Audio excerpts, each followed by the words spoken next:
तर वसई मिठागर मधली मध्ये सुद्धा धुवाधार पाऊस पडतोय आणि या ठिकाणी सुद्धा काही लोक अडकल्याची शक्यता वर्तवली जाते। ही दृश्य जी आहेत आपण या ठिकाणी पाहताय। वसईच्या मिठागर परिसरामध्ये ही दृश्य आहेत आणि या कमरेवर पाण्यामधून वाट काढताना काही लोक।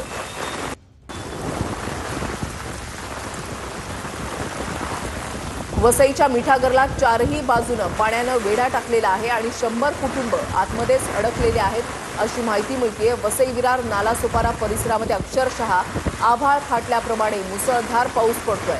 मिठागरमधील नागरिकांच्या घरामध्ये गुडघाभर पाणी साचलं असल्याचं सांगितलं जात आहे। मिठागरमधून बाहेर निघायचं असेल तर गळ्या इतक्या पाण्यातून बाहेर पडावं लागतंय।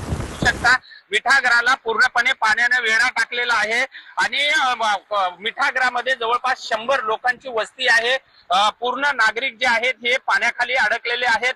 आपण जर बघितलं जवळपास छोटे मोठे 400 नागरिक जे आहेत या मिठागरामध्ये आहेत। पूर्ण परिसराला जो आहे हे समुद्राचं स्वरूप आलेलं आहे। हा व्यक्ती जो आहे स्वतः मिठागरामधून आपल्याला इकडे बाहेर आलेला आपल्याला पाहायला मिळतोय। दादा काय सांगशील की मधली काय परिस्थिती आहे सध्या? सगळ्या घरांमध्ये पाणी भरलेलं आहे आणि पाणी खूपच आहे। किती लोकांमध्ये राहतात आणि 100-150 घर आहेत गावामध्ये। ओके, लोक किती राहतात?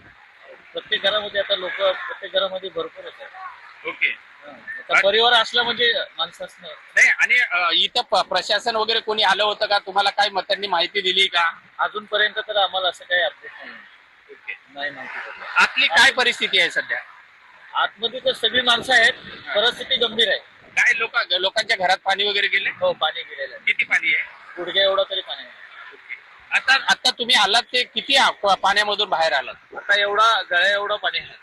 ओके, बुडण्यासाठी तर थोडाच बाकी आहे। कोणी आजारी वगैरे आहेत किंवा प्रशासन पालिका महसूल कोणी आलंय?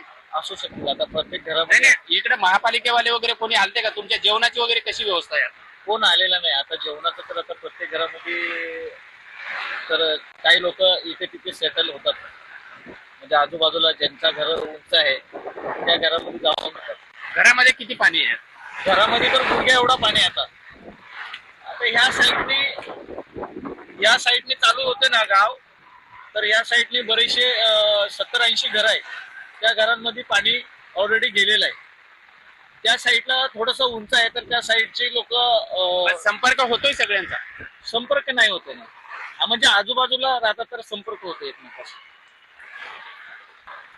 परिस्थिती जर बघितली तर या पूर्ण कसं आभाळच फाटलंय की काय अशी वसईमध्ये परिस्थिती झालेली आहे। या मिठागरामध्ये जवळपास 100 कुटुंब राहतात आणि 100 कुटुंबामधले 400 लोक जे आहेत हे सध्या आतमध्ये आहेत आणि त्या ठिकाणी प्रत्येकाच्या घरामध्ये गुडघ्याच्या वर पाणी साचलेलं आहे आणि त्यांना